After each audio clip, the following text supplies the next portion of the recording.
Hello everyone, come explore history with Cikgu Mohana. Apa khabar semua pelajar cikgu?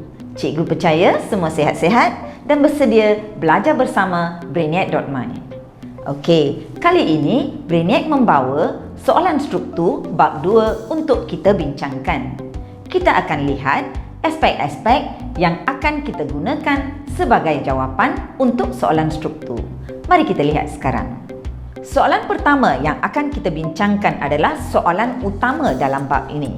Apakah yang anda faham tentang perlembagaan? Biasanya, soalan struktur akan membawa 4 markah sebagai markah asas untuk soalan struktur. Jadi, kita perlu memberi 4 faktor utama kerana soalan struktur biasanya adalah berbentuk fakta. Fakta pertama untuk jawapan apakah yang anda faham tentang perlembagaan ialah perlembagaan ialah dokumen undang-undang bertulis.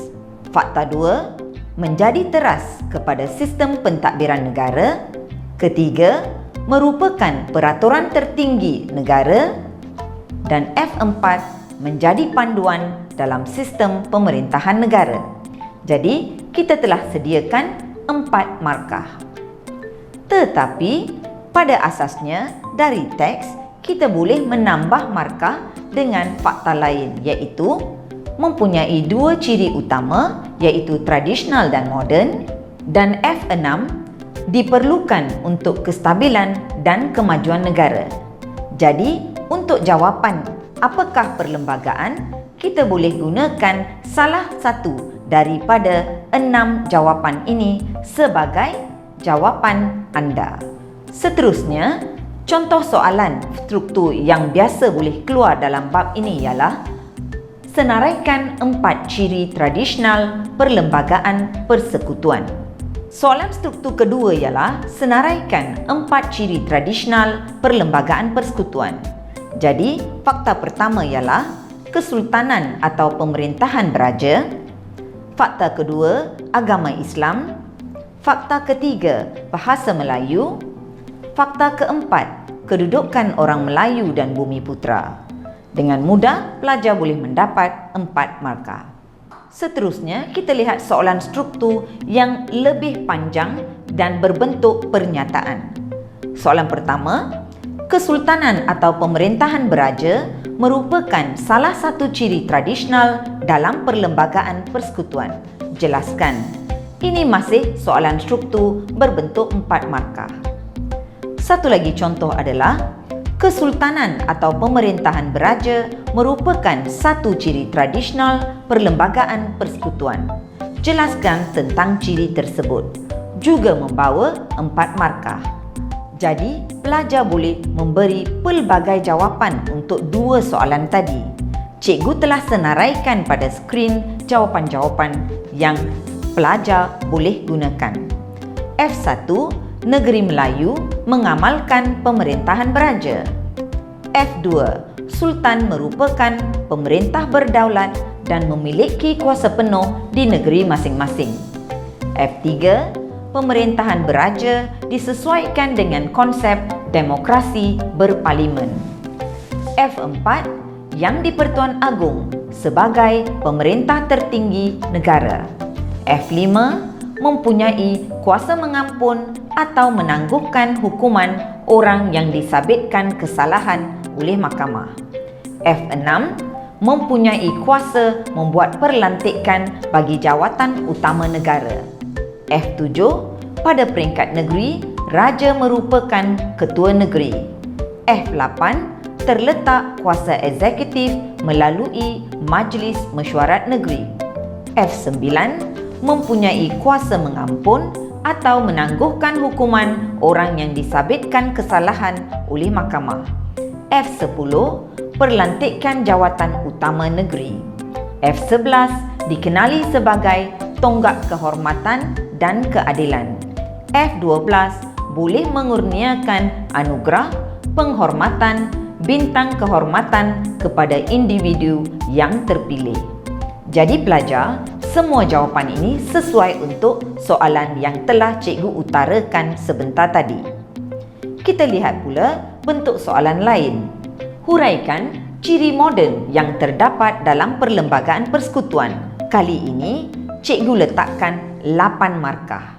Soalan seterusnya adalah huraikan ciri moden yang terdapat dalam perlembagaan persekutuan dan huraikan ciri-ciri moden yang terdapat dalam perlembagaan persekutuan.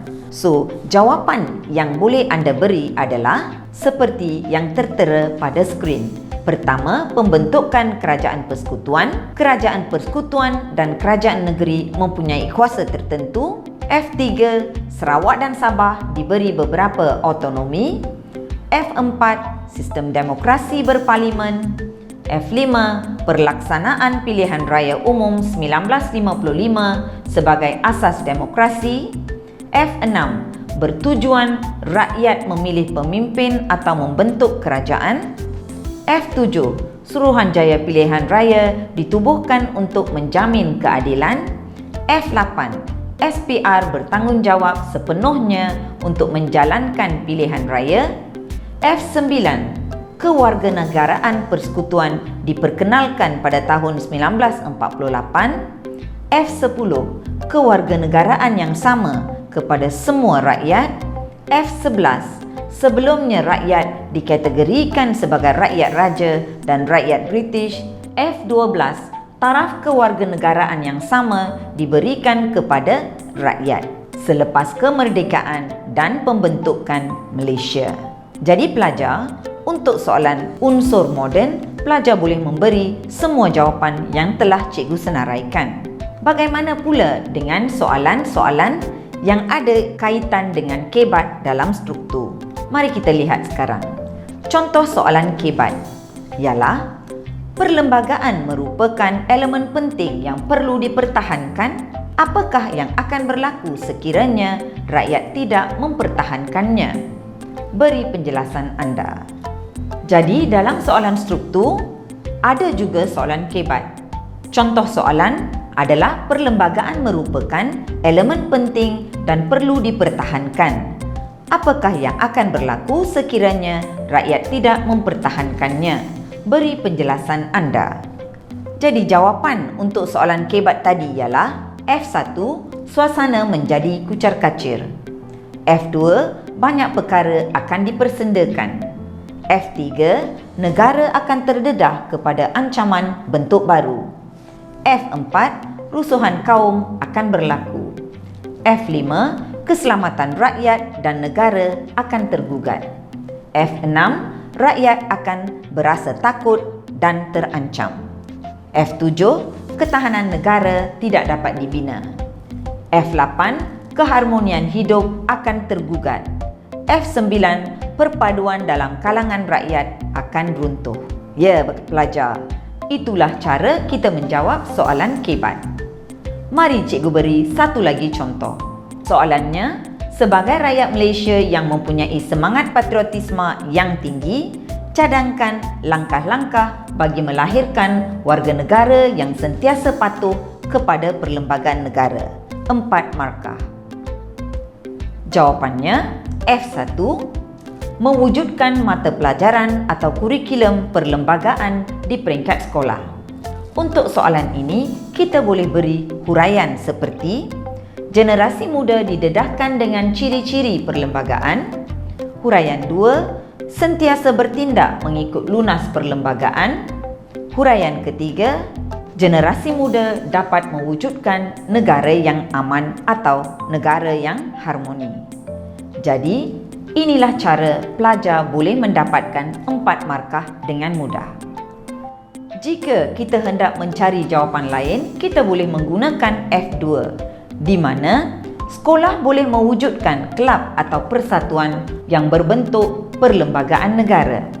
Huraiannya, sekolah boleh mengadakan program atau aktiviti kelab penghayatan perlembagaan. Huraian kedua, sekolah boleh meningkatkan pemahaman tentang perlembagaan. Huraian ketiga, seterusnya, cara ini dapat melahirkan rakyat yang menyanjung tinggi perlembagaan. Selain itu, jawapan lain adalah F3, menguatkuasakan undang-undang bagi membentuk warga negara yang patuh atau mempunyai nilai patriotisme. Cikgu juga telah memberi beberapa huraian untuk pelajar. Ya pelajar, kita telah melihat beberapa contoh soalan struktur yang berbentuk fakta, berbentuk kibat dan juga berbentuk pernyataan.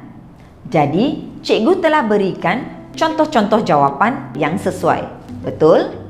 Di sini, cikgu memberi satu tip penting untuk pelajar ingat, iaitu setiap kali pelajar menulis jawapan, ingat intronya, iaitu ambil daripada soalan.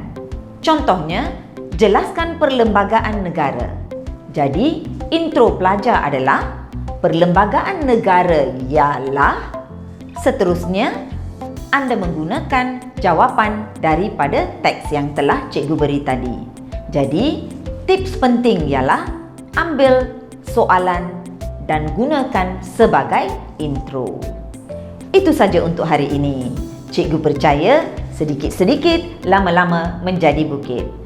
Brainiac.my dan Cikgu Mohana akan sentiasa bersama anda dan anda pasti akan menjadi pelajar cemerlang.